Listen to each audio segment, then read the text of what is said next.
Hello, everyone. My name is Anne Hollonds, and I'm Australia's National Children's Commissioner.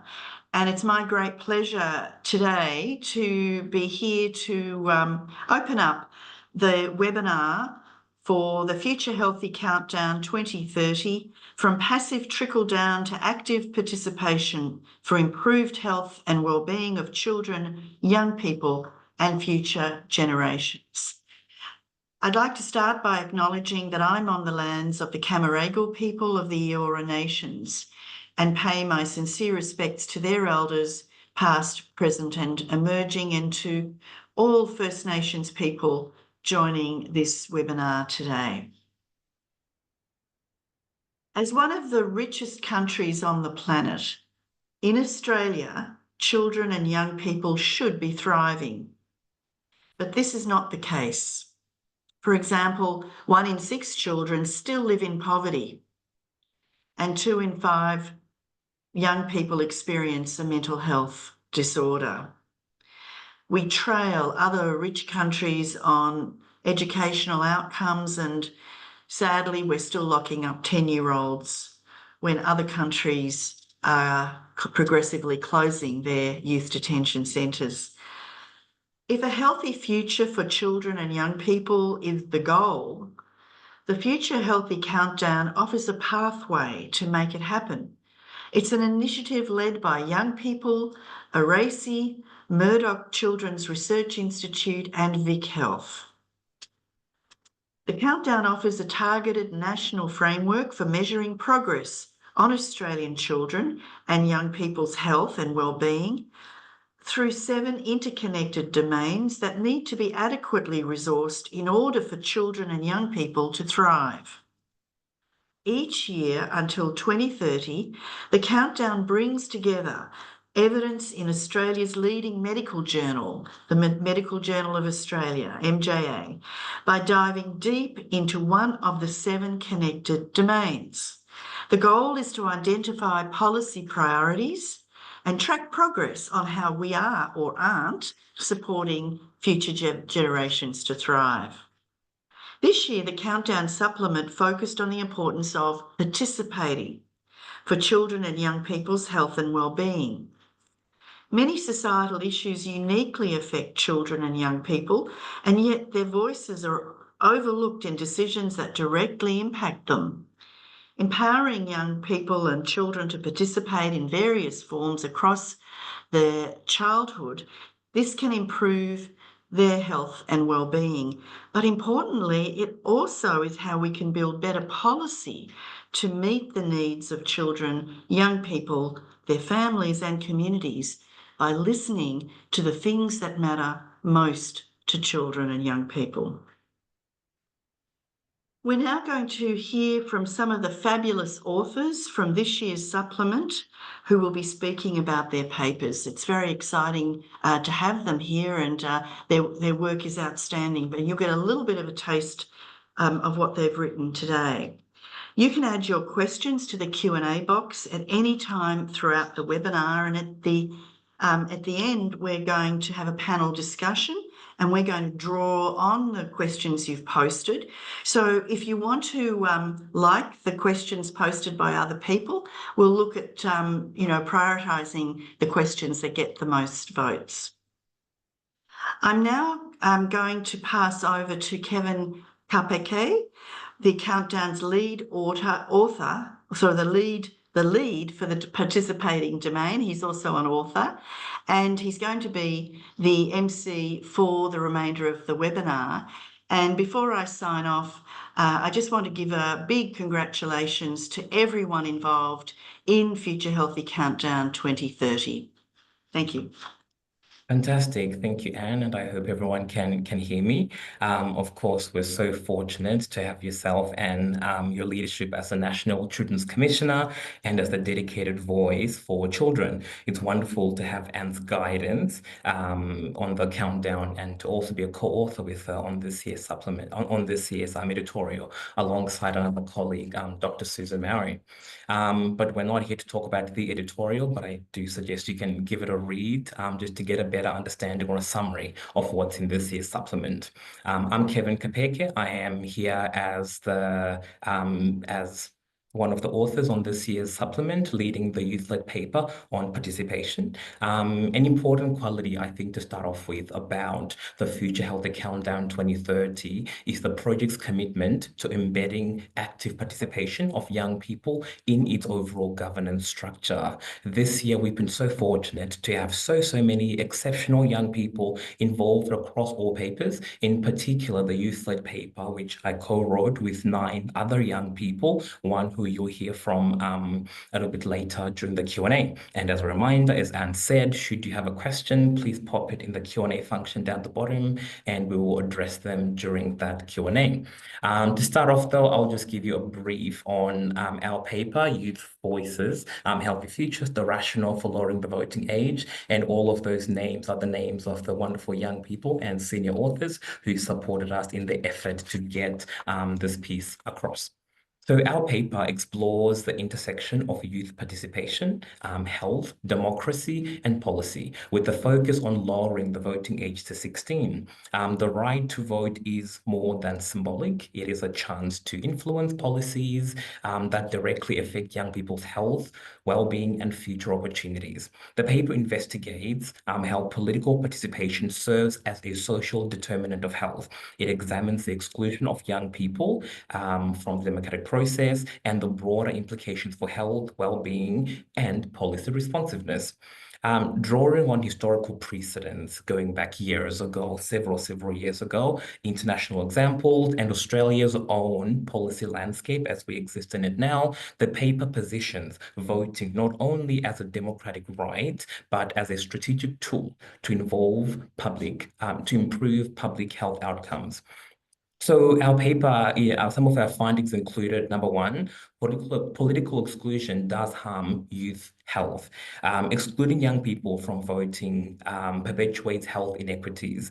Policies often fail to address their specific needs, as I'm sure we'd all know, leading to significant challenges that we're facing that remain unaddressed today. These include things like the mental health crisis and inequity to access health services, usually due to regional locations. Number two, young Australians are eager to participate in decision-making processes. Initiatives like Make It 16 or Run For It campaign highlight the desire for representation and their ability to engage meaningfully in complex political issues.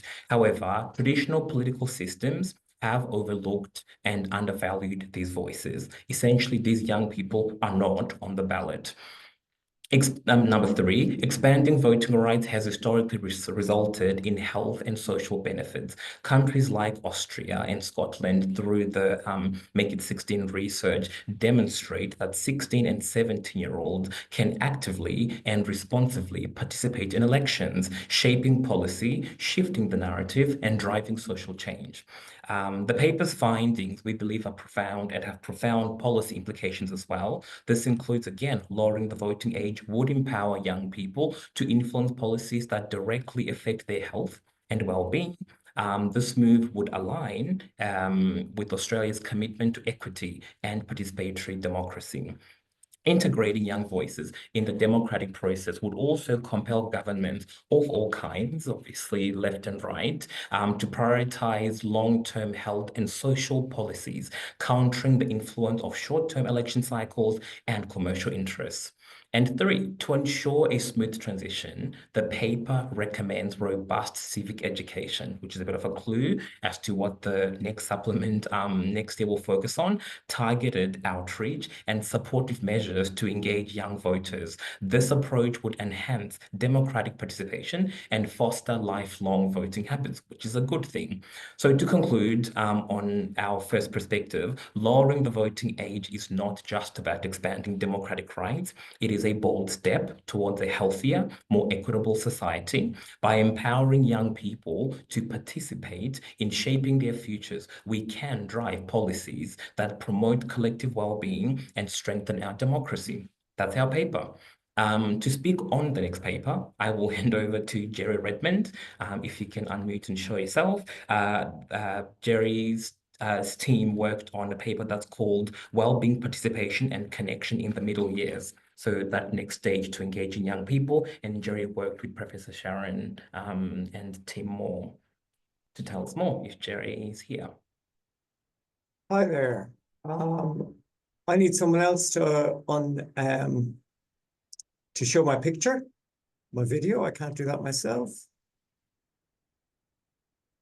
No worries. I'm sure someone is working on that. And in the meantime, of course, please feel free to Q&A questions. Over to you, Jerry. Okay. I'd like to start by saying I'm speaking from the unceded lands of the Kaurna people of the Adelaide Plains, and I'd like to pay my respects to their elders past, present, and emerging, and to any First Nations people present today. Now, our aim in writing this paper was to highlight the importance of the middle years, when children are aged between roughly 6 and 12 years. Now, this is a neglected age in policy terms. Since the turn of the century, there has rightly been considerable policy emphasis on supporting early child development and monitoring children's progress through their early years. And there's also been a strong focus on youth. And while in the past, this was also often seen as a period infused with risk, more recently, governments have placed greater emphasis on consultation with young people and encouraging their active and positive participation in community and indeed in policy making. However, there's a missing middle. Children of primary school age are assumed by policymakers to be adequately nurtured in school and in their families, and there's no need to foster children's social and civic participation outside of these two institutions. Now, we think this is problematic. When children are isolated from their communities and the few intergenerational relationships or adult champions outside of school and family, they're more vulnerable to abuse and feel less safe. Our own research suggests that children's own sense of well-being is strengthened when they have a wide range of positive intergenerational relationships to draw on for support. Now, children feel safer in their communities when they know and trust adults beyond their families. This is especially important, we think, for children who experience abuse or neglect at home, or who have difficulty in adjusting to the rigors of school life. So our purpose in writing this article was to highlight the missing middle. The current gap between ages 6 and 12 years is a significant shortcoming in the Australian policy landscape, but one that can be addressed by actively creating new pathways for children in this age cohort to participate in and be part of their communities. Safe and trustworthy social relationships with a wide range of adults and other children contribute greatly to children's sense of well-being. And children also need to be actively involved in determining the types of activities and connections outside of, as well as within school, that are needed to create child-inclusive societies that genuinely support children in middle childhood. Thank you.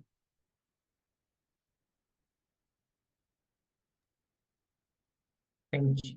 Thank you. Thank you so much, Jerry. Really appreciate you taking the time to walk us through the paper. As you can see, there is a fantastic QR code there. One of the things that we use these days to try and get to stuff much quicker. Please feel free to I guess take a picture or scan that to get access to the paper and explore more. Obviously, Jerry will be on the panel a little later today, but for the time being, I will now call upon Rian. Rian Dicker is here to discuss the paper on exploring participation of Indigenous children and young people. This was also a perspective working in coordination with a range of fantastic community leaders. Over to you, Rian. Thank you. I need someone to turn my video back on, please. Thank you. Yeah, so hi. I first of all would just like to acknowledge that I am on the unceded lands of the Bunurong and Gunai people and pay my respects to their elders past and present, and acknowledge the continuous connection we have as Aboriginal and Torres Strait Islander people to country, sky, land, water and spirit. I am a proud, very proud fellow a woman, and I'm very privileged to have been an author on this paper. So yeah, the title is Participation of Indigenous Children and Young People to Improve Health and Wellbeing. So despite participation being a widely recognised determinant of health and a fundamental right, the exclusion and non-participation of Aboriginal and Torres Strait Islander children and young people persists, which negatively impacts their health and well-being. Decision makers must listen and act on this urgent need. We presented a case study of Koori Youth Council, or KYC, who are the only organisation of their kind in Australia, and they are the dedicated representative organisation for Indigenous young people living in Victoria, working towards the vision of Aboriginal and Torres Strait Islander young people collectively creating their future. KYC demonstrates the power of Indigenous-led, youth-led models that focus on self-determination. The Nagaji report, which means hear me in Woiwurrung language, highlights the voices of Indigenous youth involved in the youth justice system, advocating for systemic change and culturally appropriate services. KYC's advocacy led to the raising of the age at which young people leave out-of-home care in Victoria from 18 to 21. KYC also developed a framework called Wayapunga, which means supporting young people in Dja Dja Wurrung language. It's designed for workers, organisations and governments to facilitate culturally safe participation of Indigenous young people in decision-making processes. Wayapunga challenges relational and structural power dynamics and reimagines accepted norms, centering Indigenous young people as experts on their own lives. It is structured around 3 interrelated sections.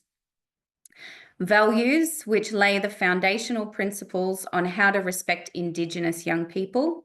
Knowledge, which provides the necessary insights for understanding their unique experiences and needs. And actions, which offer practical strategies to enhance meaningful youth participation and contribution. There's a strong case for replicating youth-led, Indigenous-led models such as KYC in other regions. Decision makers can move towards meaningful participation via these 7 Wayapunga framework items. Number 1, interrogate language use. Terms like co-design, place-based and participatory research are often misused to maintain power imbalances. Number 2, recruit and retain power in numbers, supporting and attracting cohorts as opposed to the lonely only minority member of an organisation acknowledges the heterogeneity of Indigenous perspectives. Number 3, create authorising environments, ensure that advisory and ethics boards are empowered with decision-making capacity and the ability to dissent. Number 4, value labour. Aboriginal and Torres Strait Islander people's time and contributions should be valued and remuneration should be normalised. Number 5, avoid commodifying community relationships, exploiting cultural knowledge, or expecting Indigenous participants to educate non-Indigenous colleagues. Number 6, provide culturally safe critical allyship. Allies should not only amplify Aboriginal voices, but also lend their resources to support systemic change. And number 7, support mentorship, career progression, and leadership development to empower Indigenous youth. In conclusion, the article underscores the important work of all decision makers, clinicians, researchers, and leaders in shifting from performative non-participation and tokenism towards meaningful, culturally safe participation to improve outcomes for Indigenous children and young people. It calls for structural support, fair compensation, involvement in decision-making processes, and genuine partnership based on respect to empower Aboriginal and Torres Strait Islander children and young people to shape their own futures. Thanks. Thank you, Ree. I don't know what sound to make except so good. And certainly appreciate your advocacy in the space. As a colleague of yours at Vic Health, I totally acknowledge and heed your lessons around knowing that the tools of engagement are quite simple, regardless of what the participatory modality is, ensuring that we remunerate well and leave tokenism behind. I will now leave the time to Caitlin, Caitlin Gao, who's going to tell us about guidelines for safeguarding young people who are engaged in youth consultation. Over to you, Caitlin. Hi everyone, I'm joining from Wajak Noongar Budja out in Western Australia. Worldwide, young people are increasingly engaged in participation and decision-making activities regarding issues that affect our lives. There is an urgent need to better understand the mental health and well-being impact of these activities to design initiatives that safeguard mental health and well-being. The Mentally Healthy Futures Project team at Matilda Centre, where they do research in mental health and substance use, established a youth mental health advisory team, a team of 8 young people aged 15 to 24, myself included, with varying experiences of youth participation.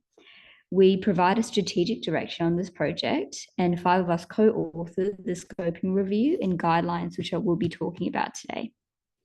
Prior to the development of these guidelines, our team conducted a scoping review, comprehensively synthesizing existing literature on the mental health and well-being outcomes associated with youth participation activities, and identified key components of participation that lead to positive or negative outcomes.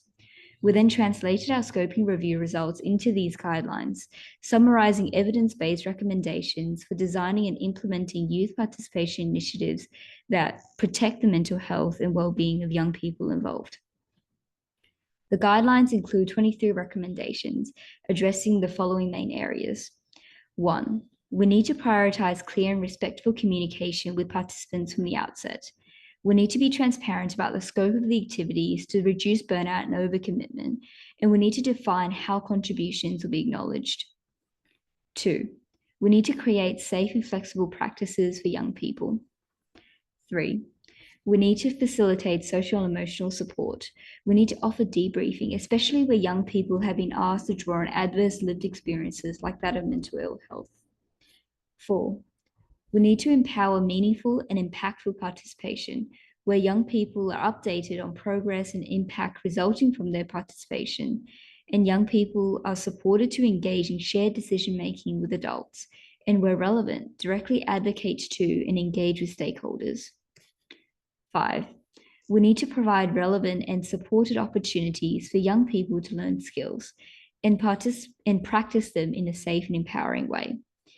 These guidelines can be used like a checklist for youth participation initiative organisers, and where possible, they can be provided to participants as an anonymous feedback mechanism to allow participants to submit their perspective on whether the initiative is adhering to the guidelines. Ultimately, these guidelines support the development of high-quality, evidence-based youth participation initiatives that will enhance the mental health and well-being of the participating young people. Thank you. Thank you so much, Caitlin. And very similar to those who are looking at this particular slide, this one is also full of a lot of young people, many who are familiar with who work in the youth participation space. So very grateful for your role in leading this work and doing so with a great group of passionate young people, Caitlin. As before, there's a QR code here. Please do scan and check out the paper. It is a fantastic guideline, and I know the team worked very tirelessly to deliver that. Before I pass on, I'll just also make a reminder, we've got the Q&A function as we have a Q&A coming up after this last speaker. So please put your questions in there so we can address them in a nicely, decently timed Q&A. I'll now pass the time to Alicia. Alicia will be talking about a paper where they discuss co-designing hubs for children, young people and families living with adversity. Over to you, Alicia. Hi everyone. First of all, I'd like to acknowledge the traditional owners of the land I'm speaking to you from, the Gadigal people of the Eora Nation, and pay respects to elders past and present and emerging. So our paper is about hubs, specifically child and family hubs, which are collaborative initiatives that bring together health services, educational services, and social care services, and often in one site. There's a lot of interest in the potential for child and family hubs to be a very useful strategy for addressing identifying and supporting children and young people who are living with adversity or challenging life circumstances, and of course their carers and families. Our paper describes 3 case studies of co-design of child and family hubs across 3 contexts. One is a series of health service hubs located in Wyndham Vale, Victoria, and in Marrickville, New South Wales. The second is a school-based hub, the Naramadi space, located in the Yudhigunnyu School in Sydney. And finally, the third is an e-hub located online. Overall, looking at the vignettes that we present, we conclude that co-design in the context of young people and children living with adversity is feasible, but certainly challenging at times. Our vignettes describe varying approaches to engaging with children, young people and their families in this context. Our experience from the health service hubs describes a stage approach in a well-defined theoretical framework. And our online e-hub describes a range of processes that can be explored to engage consumers in the development of an online service where some of the technical aspects of design might preclude more active participation in co-design. And finally, our experience from Yudhigunnyu School describes a very pragmatic longitudinal approach to co-design focused on building and maintaining trust with community and fostering community ownership of the project. Finally, our paper looks at innovative and creative ways of engaging with children and not purely adolescents and adults in the co-design process, finding that creative and often art-based methods can be very useful in that regard, and certainly partnerships with schools are also very key in that endeavour. So thank you very much. Thank you so much, Alicia.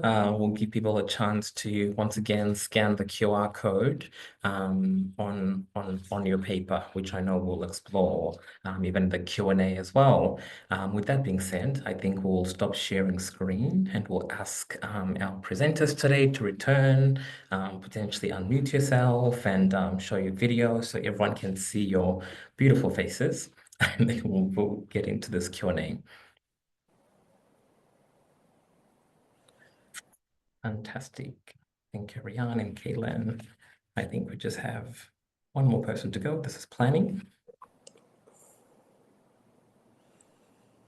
In any case, we'll probably get started. So yeah, we'll move into our Q&A. Again, as a reminder, there is the Q&A function down the bottom. You're welcome to post your questions in there, and we'll get a chance to discuss them in this next little while. To commence the discussion, though, I might just start with yourself, and I know that this is your life's work. You're very, very committed to being the voice and representation for young children. What are some of the policy opportunities currently there that you think could help improve participating for children? Well, there's lots, of course. I mean, what we heard in the panel discussion was, you know, how valuable it is. I mean, for example, the Koori Youth Council. I consulted with them for my Help Way Earlier report, which you may have seen, which was about reform of child justice systems, and I heard things that, you know, from those participants that I heard nowhere else. And so I think the lesson here really is we need to work hard to ensure that all of the policies and our recommendations for policies are grounded in what children and young people themselves are saying. So, for example, the Help Way Earlier report, it was 150 children from around Australia whose voices are at the centre of that report. The recommendations go broadly, pretty much across every system that we interact with throughout our childhood, actually throughout our lives. So really their voices are relevant to prevention and early intervention, to the education system, to the child justice systems, the contact with police and so forth. I mean, it's the whole spectrum, the child protection systems. The opportunities are huge, and we're really just scratching the surface at the moment. There are, and the positive is that I think over the last 10 years, we've seen quite a significant increase in participatory approaches or policymakers trying to hear from kids. What we haven't seen, in my view, is a lot of translation of what the kids have said into policy. And, I always try to be a bit gentle about that because we're all on a learning journey here. But I think it is my job, and I do try to push policy people to really consider first why they're going out and talking to children. What are they going to do with what they hear? And to make that commitment for the feedback loop back to the kids, but also to incorporating what they hear into policy. So I think there's a lot more work to do, Kevin. Oh, fantastic. Thank you. And I might just go to Jerry very quickly before I begin sorting out these questions. And I know there's, the potential and not potential, the acknowledgement that the middle years are often forgotten. What do you find are the structural challenges with ensuring that the middle years are heard? And you're on mute. Yeah, thanks, Kevin. I'd just like to first reiterate, what Anne just said there about the importance of policymakers not just listening to young people, but actually acting on it. And there's a real danger if they don't, that a certain cynicism will develop in that, young people apparently are consulted, but then nothing happens. So I think that's a really important point to make. As regards consultation with young people in their middle years and what they might want, I think there needs to be more interest in the middle years to start with. I think that's the most important thing. Policymakers really haven't focused on it at all. It seems as a kind of well, kids are grand at that point, and they're not really. Lots are, but lots aren't. And so if children, young people are struggling at school, if they're having a difficult family life, there isn't really a lot else, particularly, for example, if there isn't a lot of money around and they can't afford to participate in other outside activities. One of the things that kids have told us is about how their neighborhoods often, they don't feel safe in their neighborhoods wandering out without parents or just on their own with their friends, which again really restricts their ability to make new connections, which is so important for the well-being and for the development. And, we saw that during COVID as well, where children were often tied to their homes, and without these connections, their well-being suffers. And this is something that policymakers need to take on board. Awesome, thank you. I've just sorted the questions according to popularity in the chat. You're welcome to always send through more. I might pass this one to Rian and Kaylin, maybe in that order as well. Everyone sincerely appreciates the insight in the presentations. How do you, though, as authors on this piece, having talked to other young people, looked at research, do you suggest we get voices of young people in front of policymakers? How can we create these opportunities for more than just research into action and policy?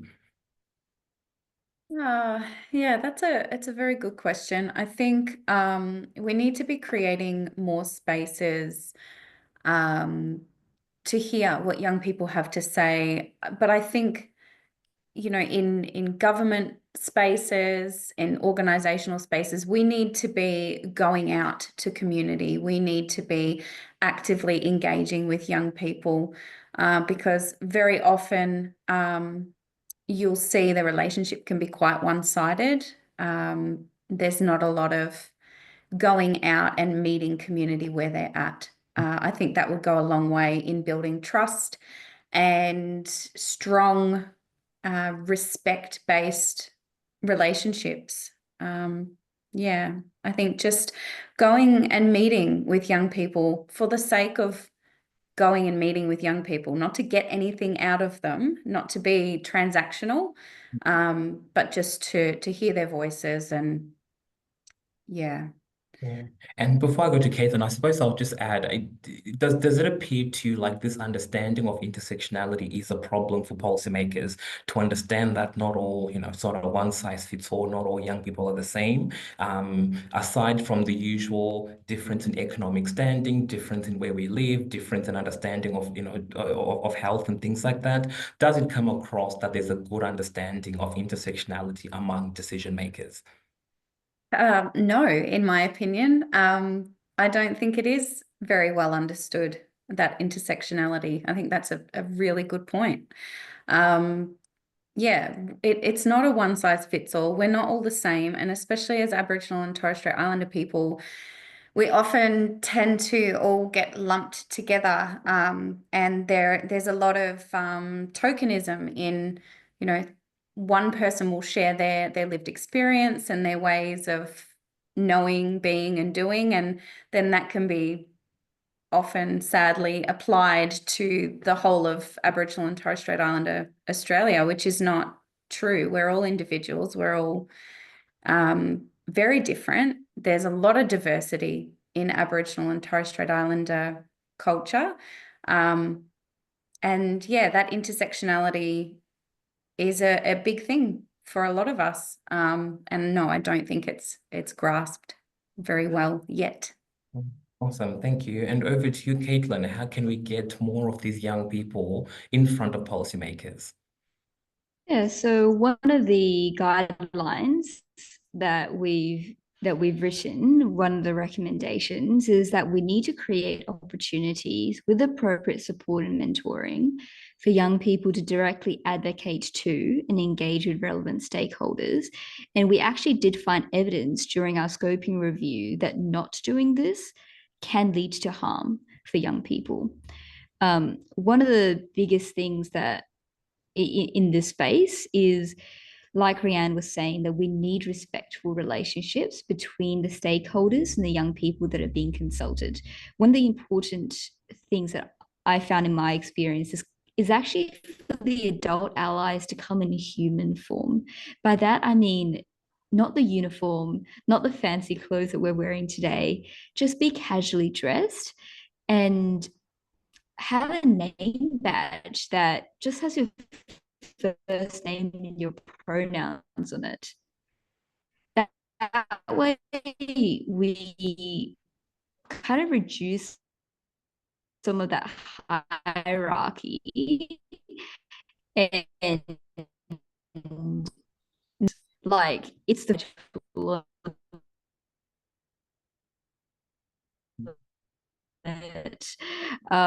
that's just their first name and pronoun. You think about how young people have been feeling speaking to these stakeholders this entire time.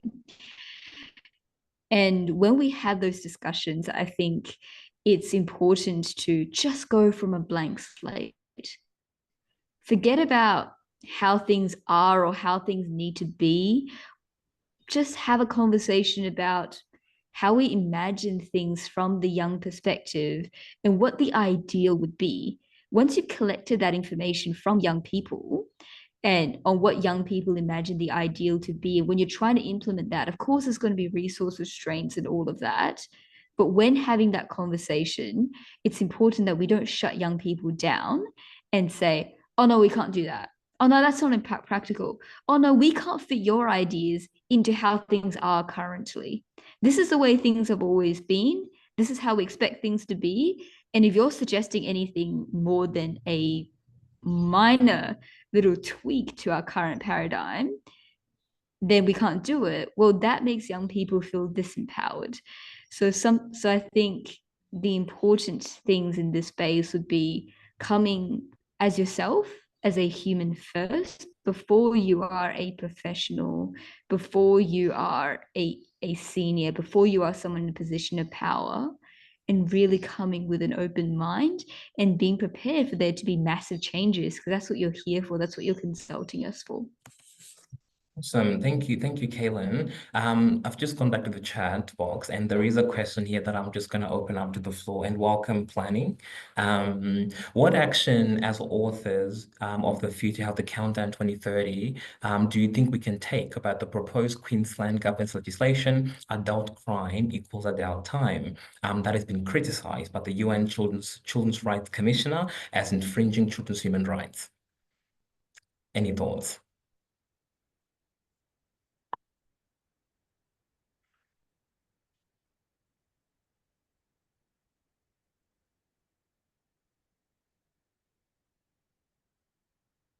Maybe to yourself, Anne.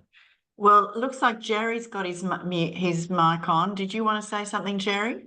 No, you go ahead first. I think it's a really critical issue, and I think that a response is, required.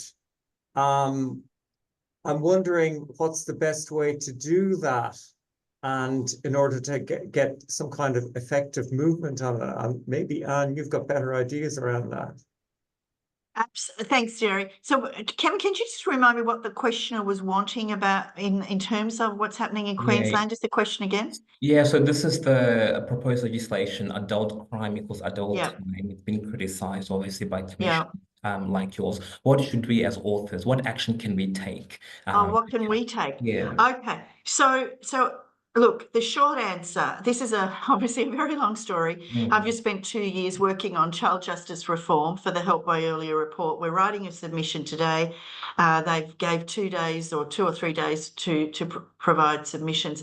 All the advocates across all sectors, the Law Council, the AMA, you name it, everybody is absolutely outraged. And as the questioner highlights, the chairperson of the United Nations Committee on the Rights of the Child has intervened now, saying that Australia is breaching international law with what's happening in Queensland.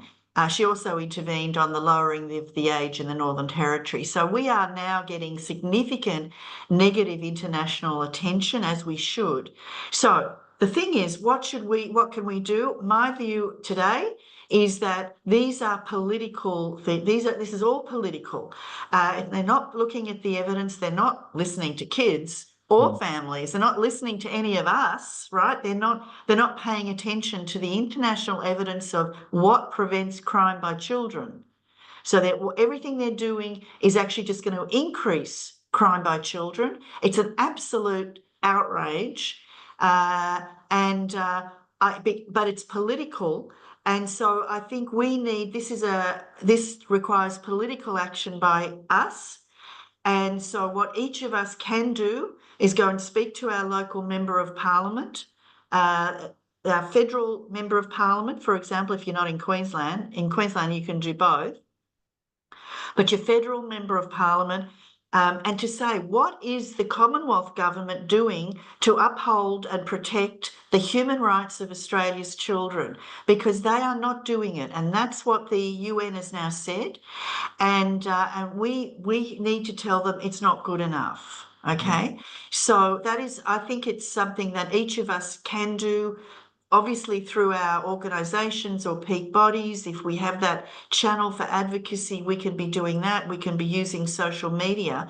But if you're so inclined, this is the moment, because things have really, really gone too far. This is after suicides in detention, after all the things that have happened. One has to ask, what will it take for the government, the Australian government, to say enough is enough, and we need to uphold the human rights of Australia's children? That's enough ranting from me in response to that question. No, thank you so much. And I'll go to the next question. I might pass this on to yourself, Alicia. And I also note, I think Rianne's paper did touch on this a fair bit, so it's probably worth looking into that as well. But Alicia, what do you think is the most important guideline that groups working with young children or young people should consider to ensure young people have a good, enriching experience?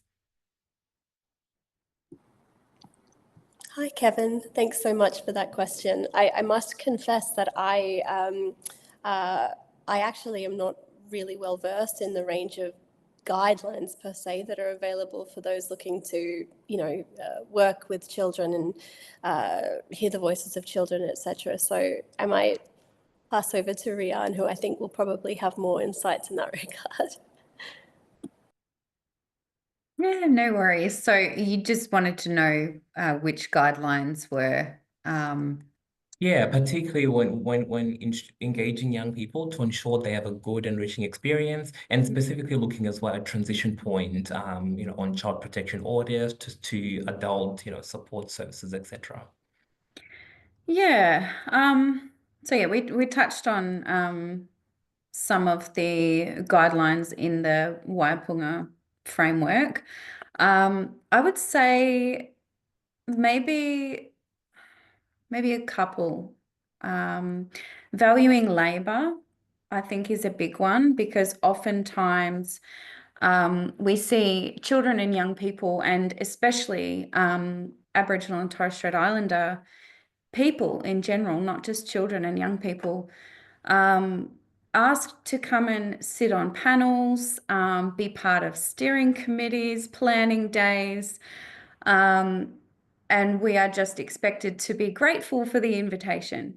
And that's not good enough, because it devalues these children and young people and Indigenous peoples' knowledge and work and time and energy. So I think that's a really big one. And personally, I have seen that far too often.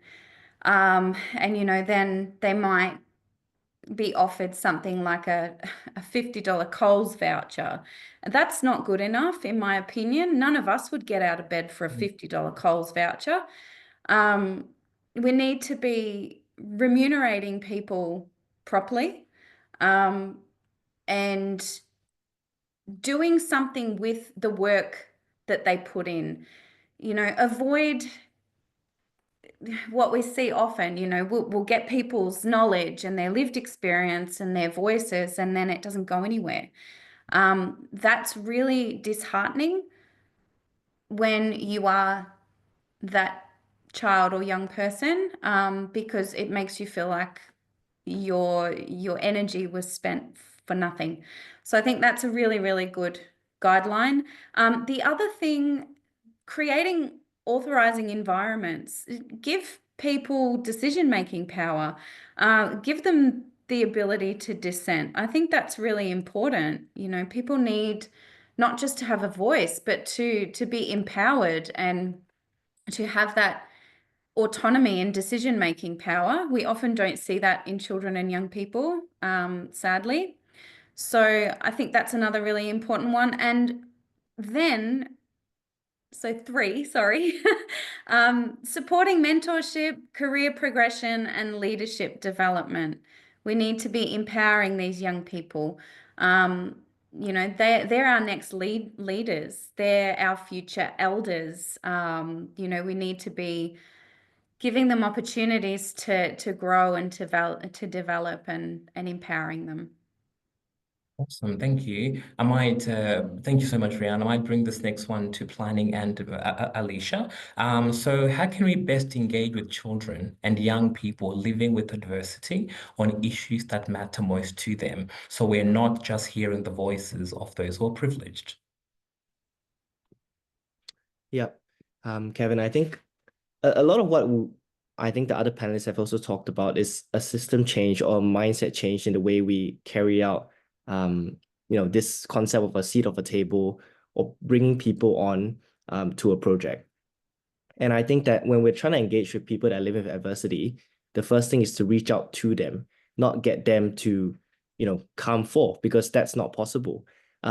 When you're looking for getting the viewpoints and perspectives of children and young people that are facing adversity, it's not through, putting out expression of interest and seeing who gets, who has the longest CV with the most amount of experiences, So we have to be clear of what we want. And we have to then be able to support them across the way. And for those children, especially, ensuring that there's a continuity of care.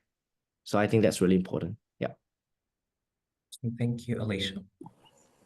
Hi, I think what the experience of the researchers who were involved in the various projects that I described in our paper, I guess really demonstrated that it is possible to engage with children and young people who are living with significant life challenges. And I think that there are a range of varied approaches. I think agreeing with planning there at the core, I think expecting that it will be possible and going and meeting these children, young people and families where they're at is key. And I think that to a certain extent, looking to engage with young people who are accessing services in the first instance is certainly a strategy that we employ regularly in health, and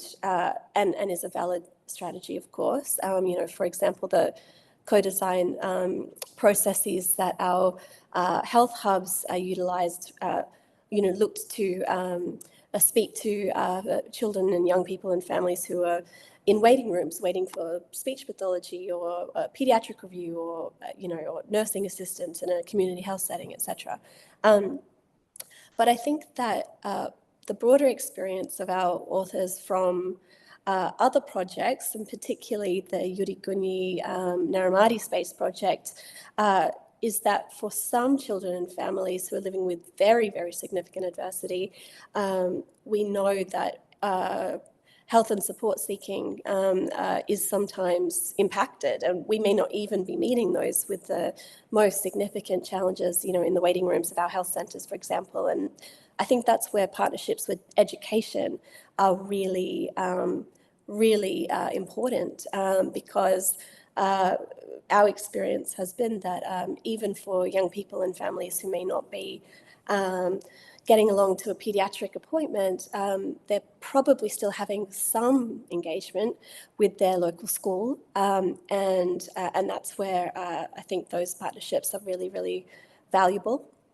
I think that the learnings from the Yurigunyi project that really highlighted the importance of building trust and community ownership. I think that really presenting yourself and your team as ready to serve, ready to respond to the immediate needs of those with significant life challenges is important. Because if somebody is in the midst of crisis and you're bringing a research survey to them, you know, that's not a good look, and that's not how you build trust and partnerships. So willingness and readiness to provide the immediate supports, I think, is really key also. And finally, I think I've already mentioned in my presentation that to involve younger children in the process of co-design, you know, can really benefit from some creative approaches. So, you know, back and forth question and answer, interviewing or a survey is not always the best strategy, especially for children and young people who may have learning difficulties or neurodevelopmental differences. More visual approaches, more art and activity-based approaches can be really useful. And some examples of that are provided in the case studies that we've described. Awesome. Thank you so much, Alicia. And a very, very quick one for yourself, planning, before the powers that be tell me to wrap up. Planning, there's a growing tendency for organizations to include a percentage of their budget for evaluation. What do you think about advocating for projects to include a participation budget as well? Yeah. So I would say I think there's a good rationale for that. Instead of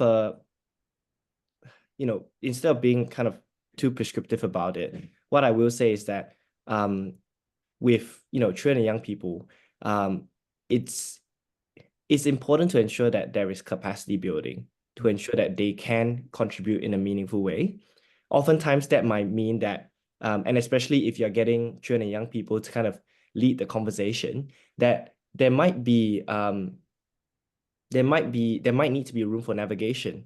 And oftentimes that is also because the organizations themselves are not clear of how they want to engage the children and young people.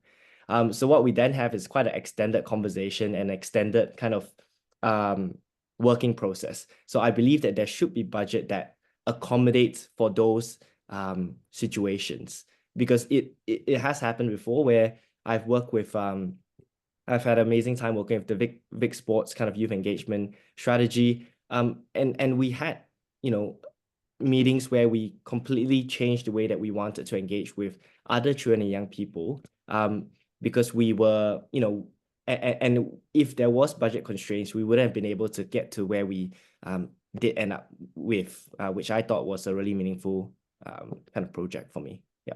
Perfect. Thank you so much, planning. And that does bring us up to a close. As I said, those that are beyond me have said we have to wrap up at 11. We could go for another hour, but people have to be elsewhere. Before I conclude, though, I will just say, so next year's supplement is focusing on learning and employment pathways. So a great opportunity to leverage off the findings of this year into next year's work. The 2026 supplement will dive into the healthy domain, and expressions of interest will go out very early in 2026. If you're on the mailing list, you'll get the chance to receive communication around that and potentially put an abstract forward. We're planning a launch of the consensus statement and its 8 policy actions that we're calling for before 2030. They're on the website.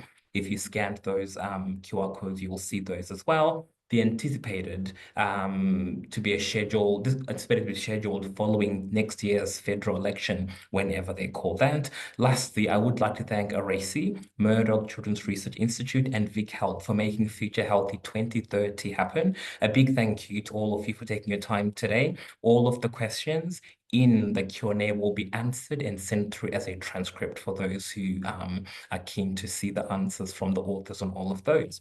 And as we wave goodbye, we'll just smile, smile and wave. And thank you so much for taking the time today.